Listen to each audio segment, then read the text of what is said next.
This is BSS Sports. Fires to the end zone. It's caught. It's Greg Lewis. Touchdown. Brooks with one. Lets it fly at the horn. It's gone. Here's Cosby with a burst of speed up the middle. Gets open and scores. A grand slam for A-Rod. Pure genius from David Beckham. And it's in. Thierry Henry with a bullet. Touchdown. With Thomas Brooks, Steve Shields, and Trevor Struthers. Only on 91X. Monday, March 7th, 2016. Another episode of BSS. My name is Stephen Schill. We have Trevor Struthers, Thomas Brooks, and Andrew Mauro. Is that right, or did I mess that up? Close enough. Close enough. All right. Trevor, UFC 196, the upset. What happened? It was, well, first off, it's almost like which upset do you want me to talk about first? I guess we'll go in chronological order. The Miesha Tate win over Holly Holm was just kind of out of nowhere. I mean, she had her in the second round, it looked like, but Holly Holm was saved by the time, it seemed. I don't know if she got a submission locked in late in that second round or not, but I mean, the first round, the third round, and even the fourth round was just kind of a lot of defense first. They had the defense first mentality, and that kind of continued up until the fifth round. And I'm sitting there and I'm like, Miesha Tate has to go for this at some point. She did, and she ended up beating Holm. I can't remember what was it, submission or no? Yeah, she choked her out. Okay, yeah, that's how it ended. She choked her out, and yeah, Holly Holm didn't even tap. She just kind of faded away. Tough gal. Andrew, my name is Conor McGregor, and I will beat you. What did you think of the Irishman? Well, leading up to it, you would have thought there's no way in hell that this guy was going to even, get hit in the face with a punch. This guy he looked unstoppable. He talked the game. He did everything that he could to just get into Diaz's head, and it didn't work. Diaz came out just firing away. And he got him in that submission late in the second round, not even late. Like, that was just complete shocker to, I believe, everybody. And there was a rumor that GSP was in the building to call out McGregor for a fight if he were to win that one. That would have been, I mean, I'm a new UFC fan, but I would have loved to see that one, and I don't think anyone would turn down a GSP McGregor fight. Well, I mean, one of the top fights in UFC history, or at least card-wise, was back in UFC 100, and it's weird to think that we're at, like, in the 190s to almost 200. And that card featured Lesnar versus Mir, St. Pierre versus Alvarez, and Henderson versus Bisping. And I was a huge Bisping fan off of the UFC shows, but they've kind of dwindled off ever since then. But in your opinion, Trevor, do you think that the UFC should have Holm versus Rousey or have a rematch between Holm and Tate? I don't know which way you should go. Does Rousey maybe get a title shot at Tate? But, I mean, just from reputation alone.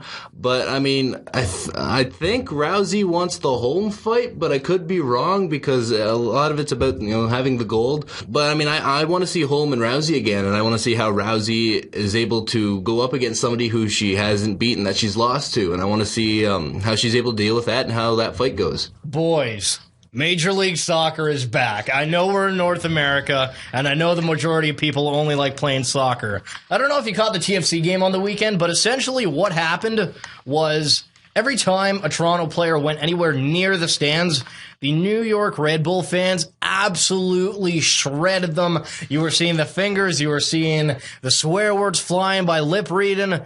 Thomas, do you think TFC is going to actually be able to do it this year? To do it, I don't know, but they look a good team. They definitely look a good team. Let's just talk about Major League Soccer in general. The league has grown so much. If you look at the league from the last 10 years and then what it's become just this season with that opening game versus New York, it's grown so much. So it's great to see young players come in. Who's the new number 9 for Toronto FC? He's Idaho. He's a Japanese guy. Yeah, he looks great. He looks like to fantastic. And I mean, they're caring about the draft, which they never used to do. Mm-hmm. And the fans are caring about the games, as you saw with the crazy New York fans. Well, Toronto's first game is in May, and obviously because of the weather and everything, and they're putting up the new stadium. But at least least from the games that I've seen in the highlights, Orlando City was packed, but like New York and some of the other ones, they seemed like lacking in terms of crowd. We see Toronto FC, generally last year the seats were never that full, but they decided to add an addition to the stadium. But then we're looking at other stadiums who have bigger ones,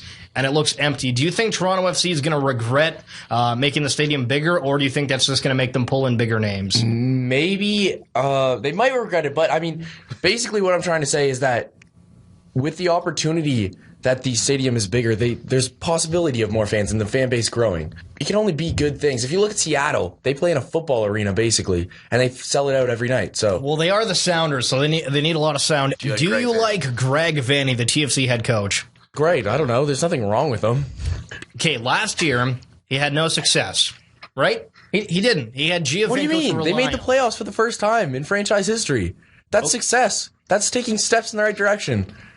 Okay. Hold on a minute. There's also a guy named Giovinco who I think is the entire team. The team basically relies on a single player. This year, he's going to be in the clear because he has all of these quote-unquote very good superstar-ish players in Major League Soccer terms. Half the team is all-stars now.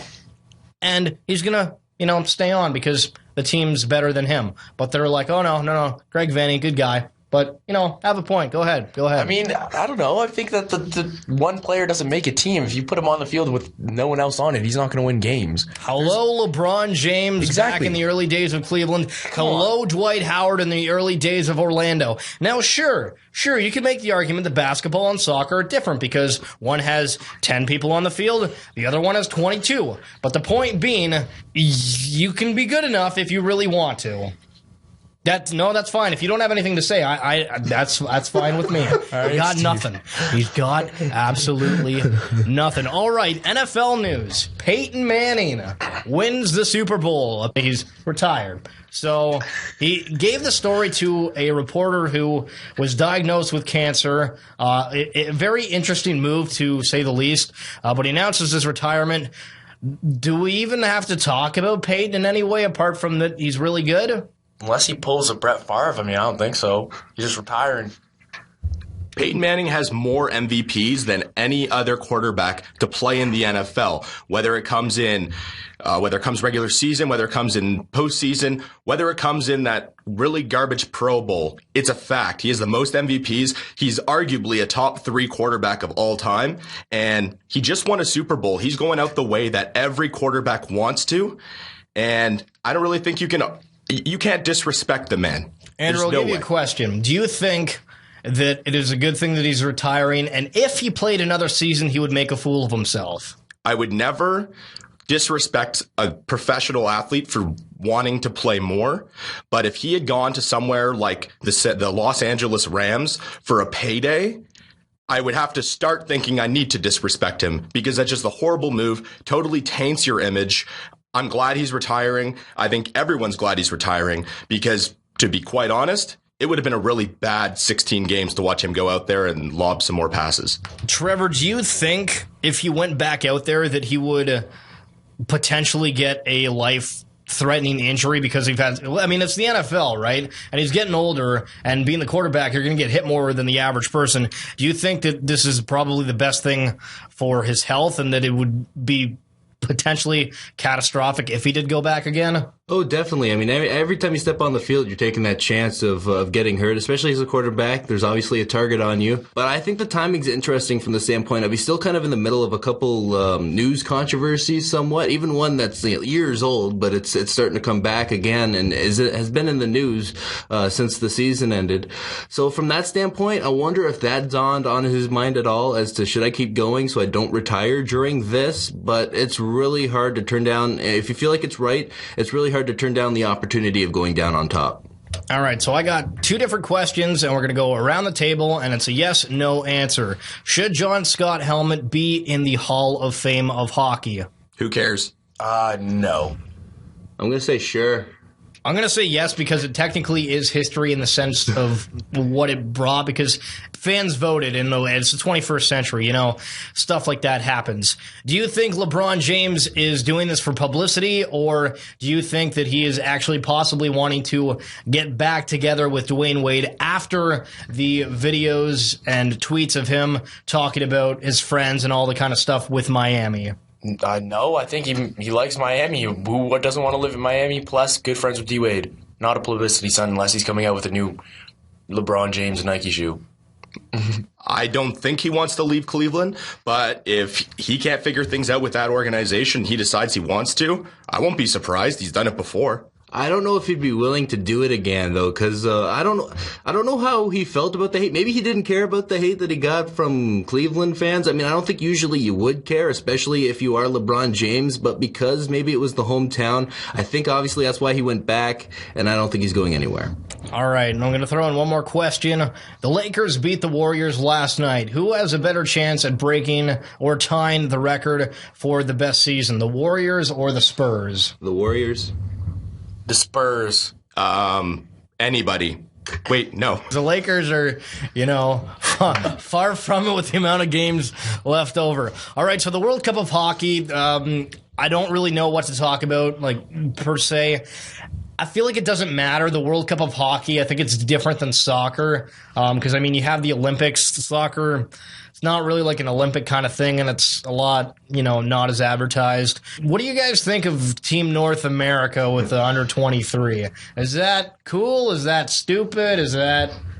What is that? It's an interesting concept, and I still don't know if I like it, but I do kind of like the idea, and I see where they're coming from, of having these games where you see these, this under-23 team take on pretty much the other best players in the NHL from each country. Kind of like the Team Europe thing. I like how we're not going to see a Team Denmark, we're not going to see a Team Germany, we're going to see a Team Europe, and that should be a pretty competitive team. I think it's going to be, I think it's going to be entertaining. It's something different. We've never seen it before. Every fan of professional sports has had that wet dream at some point. Can a college team play a professional team? Isn't that the case? Now we get to see the 4 youngest age ranged, the 4 years entry level in the NHL taking on the best players in the league. It's incredible. I will say it would be very strange if the final is the North American team and Team Canada, and you see Connor, and you have to root against Connor McDavid in that game. What do you think, though? Do you think they should have had an over 35 team for Jaromir Jagr? That would have been crazy, man. They would have been so slow. And Luongo in net. Let's do it. All right, so one final question. And you can follow us on Twitter at BSS Sports, like us on Facebook. You can check us out on YouTube, archiving at BSS Productions.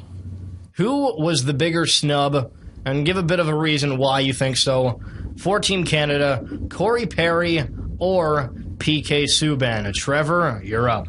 Corey Perry, just because the dude's been a consistent scorer throughout his entire career. Ryan Getzlaf had a slow start, but he's red hot right now. He's on the team. And the fact that Getzlaf, the chemistry between teammates is something that you always look for in something like this.